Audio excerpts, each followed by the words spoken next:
Real বেতিসের সঙ্গে দুইবার Barcelona এগিয়ে গেল, কিন্তু সেই ম্যাচে তাদের জেতা হলো না। রবার্ট লেভানডস্কি সিজনে আরও একটা গোল করলেন, লিগের 16তম গোল, এবং সেই গোলে বার্সেলোনা এগিয়েও গিয়েছিল। কিন্তু এরপরে বিপত্তিটা বাধে। হানসি ফ্লিক একটা রেড কার্ড দেখে মাঠ ছাড়েন।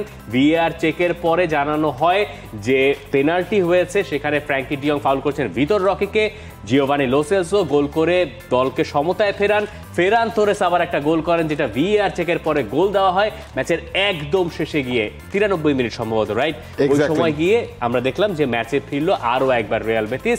বার্সেলোনা ম্যাচটা কিল করতে পারলো না। এই ম্যাচের গল্পটাও অনেকটাই রিয়াল মাদ্রিদের মতোই গেছে। রিয়াল মাদ্রিদ যেমন প্রথম 3 মিনিটে 3টা গোলের সুযোগ কনসিড করেছিল, বার্সেলোনার এগেইনস্টে রিয়াল বেতিস প্রথম 3 মিনিটে বেশ কিছু সুযোগ তারা তৈরি করে বার্সেলোনাকে নড়বড়ে করে দিয়েছিল। দেখেন, আপনি এই স্ট্যাটটা দেখলে বুঝতে পারবেন টোটাল 12টা শট নিয়েছে বেতিস এই ম্যাচে। দেখেন এক্সপেক্টেড গোলস 2.87, মানে বার্সেলোনার থেকে আপনি হিসেবটাও যদি করেন অলমোস্ট 6 গুণ বেশি তাদের এক্সপেক্টেড গোলস ছিল। আচ্ছা, এই যে বার্সেলোনা এই ম্যাচেও তারা আসলে পয়েন্ট হারালো। শেষ 5টা ম্যাচ সঠিক প্যাড আর সঠিক তথ্য দিয়ে এসব সামলে নিব এক হয়ে মোনালিসা স্যানিটারি ন্যাপকিন, যেখানে তাদের 15 পয়েন্টের ইকুয়েশন ছিল, সেই 5 ম্যাচের থেকে তারা মাত্র 5টা পয়েন্ট কিন্তু তারা আদায় করতে পেরেছে। এটা তো একটা বড় ডিজাস্টার বার্সেলোনার জন্য। এই ম্যাচে হ্যান্সি ফ্লিক রেড কার্ড দেখলেন, তিনি নেক্সট 2টা ম্যাচেও তিনি ডাগ আউটেও থাকছেন না। দেখেন না, মানে ডিজাস্টার কত পদের হয় আমাকে বলি। আপনি পেনাল্টি দিছেন তো দিছেন, হ্যাঁ, আপনার পেনাল্টিটা কে দিল? ফ্র্যাঙ্কি ডিয়ং, যিনি চাপে আছেন, তাই না? আর পেনাল্টিটা কাকে ফাউল করে দেওয়া হলো? ভিতর রকি। ভিতর রকি হচ্ছে বার্সেলোনার এখনো কাগজে কলমে বার্সেলোনা তাকে পাঠানো হয়েছে। তো সেই হিসাব থেকে আপনি জিওভানি লো সেলসো পেনাল্টি থেকে গোল করলেন, ভালো কথা। ফেরান তোরেস যে গোলটা করেছিলেন, ফেরান তোরেসের গোলটায় লামিন ইয়ামালের দারুণ অবদান ছিল, চমৎকার একটা অ্যাসিস্ট, এবং ওটা খুবই মার্জিনাল অনসাইড। মার্জিনাল মানে একটা পা ছিল ডিফেন্ডারের, সেই পায়ের কারণে সেটা অনসাইডে হয়েছে। ফেরান তোরেস গোল করে, প্রথমে রেফারি ওটা অফসাইড দিয়েছিলেন, ভিএআর ওটা গোল হলো।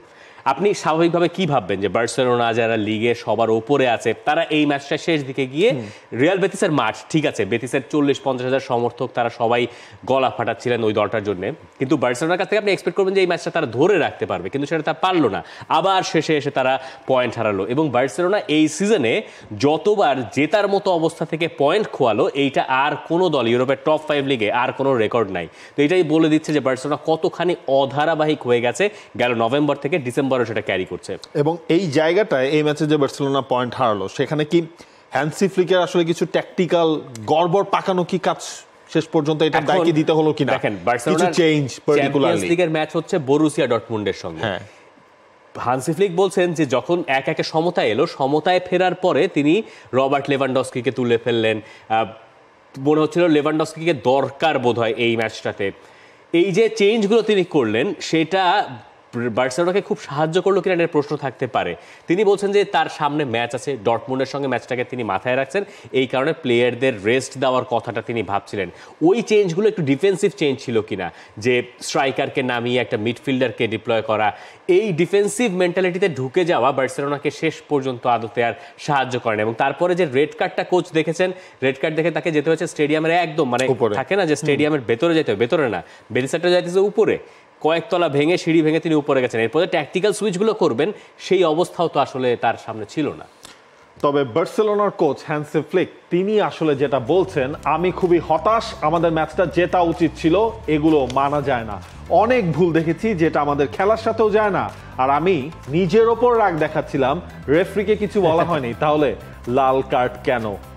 আচ্ছা, পেনাল্টিটা কেন দেওয়া হয়েছে এটা নিয়ে আমরা আলোচনা করতেই পারি। দেখেন, ভিএআরে যে পেনাল্টিটা দেওয়া হয়েছে, ভিতর রকে যাচ্ছিলেন ফ্র্যাঙ্কি, ভালোই ধাক্কা, হ্যাঁ, কিন্তু এটার আবার অন্য দিনে মানে থাকে না যে নাও দেওয়া হতে পারে টাইপ, এরকম একটা ব্যাপার থাকে। মানে ডিয়ংয়ের হয়তো খুব বেশি কিছু করার ছিল না, তবে ওইটা ঠিক যে একটা পুশ আছে, হ্যাঁ, আর রিপ্লেতে দেখলে এইসব জিনিস মনে হয় যে পেনাল্টি হয়েছে, মানে এর বাইরে যখন আপনি ক্লোজ করে হচ্ছে রিপ্লেতে স্লো মোশন করে দেখেন, তখন কিন্তু বোঝাই গেছে যে সেখানে একটা খুবই টাফ। ডিয়ংয়েরও কপাল খারাপ, ভিতর রকেও তার কপাল ভালো যে একটা পেনাল্টি তিনি আদায় করতে পারে। তবে পেনাল্টিটা হতো কিনা এটা নিয়ে আলোচনা থাকতে পারে, তবে পেনাল্টির কারণে ম্যাচ ঘুরেছে এটা বোধহয় স্বয়ং হানসি ফ্লিকও দাবি করছেন না। আরো একজনে কিন্তু কপাল খারাপ, সেটা হচ্ছে দানি অলমো, তার দাঁত ভেঙে গিয়েছিল, দাঁত ভেঙে গিয়েছিল, যদিও পরে তিনি সেই দাঁতটা খুঁজে পেয়েছেন মাঠে। যাকে এটা নিয়ে আমরা হাসি তামাশা বোধহয় নাই করি, কিন্তু এইখানে একটা মানে বার্সেলোনার যে ওভারঅল পারফরমেন্স এইটা খুবই শঙ্কা জায়গা নিয়ে। আমরা আগের সপ্তাহে বলছিলাম না যে হানিমুন পিরিয়ড শেষ হয়েছে, এটা আসলেই শেষ হয়েছে। আপনি দেখেন মায়োরকার সঙ্গে আপনি যখন 5-1 গোলে একটা বড় ব্যবধানে জিতলেন, এরপর তো আপনি এক্সপেক্ট করবেন যে বার্সেলোনার কাছ থেকে ধারাবাহিকতা, তাই না? দেখেন সেইটার ধারে কাছ দিয়ে বার্সেলোনা হাঁটলো না। বার্সেলোনার খেলার ভেতরে যে ব্যাপারগুলো ছিল, যে বার্সেলোনা ম্যাচ কন্ট্রোল করছে, বার্সেলোনার শুরুর দিকে আমরা সেপ্টেম্বর অক্টোবর যা দেখেছি যে হাইল্যান্ড ডিফেন্ডিং কাজে লাগে বা একটা থ্রু পাস কাজে লাগতেছে, এখন কিছুই কাজে লাগে না। মানে ওটাই তো আপনার বললাম যে লাস্ট 5 ম্যাচে তার 10টা পয়েন্ট লুজ, এটা কিন্তু মেজর একটা লুজ। কারণ এই সিজন আপনার রিয়াল মাদ্রিদকে বাগে পাওয়ার সবচেয়ে ভালো একটা টাইম ছিল। এবং দেখেন এই বাস্তবতায় বার্সেলোনা ফেরত আসলো। আমি জানি না আতলেতিকো মাদ্রিদ কি করবে। আতলেতিকো মাদ্রিদ যদি রিয়াল মাদ্রিদ বার্সেলোনা এই দুই দলের খেলা দেখে, যদিও আতলেতিকো মাদ্রিদকে ভরসা করা যায় না, মানে আপনি যতবার ভাববেন যে এরা ভালো করবে, এরা ততবার আপনাকে ডোবাবে। খুবই গুরুত্বপূর্ণ ম্যাচ, রাত 2টায় সেভিয়ার সঙ্গে ম্যাচ রয়েছে। এই ম্যাচটা আতলেতিকো মাদ্রিদের জিততে পারা উচিত এবং আতলেতিকো মাদ্রিদের এইটা বোঝা উচিত যে আমার দুই বড় ভাই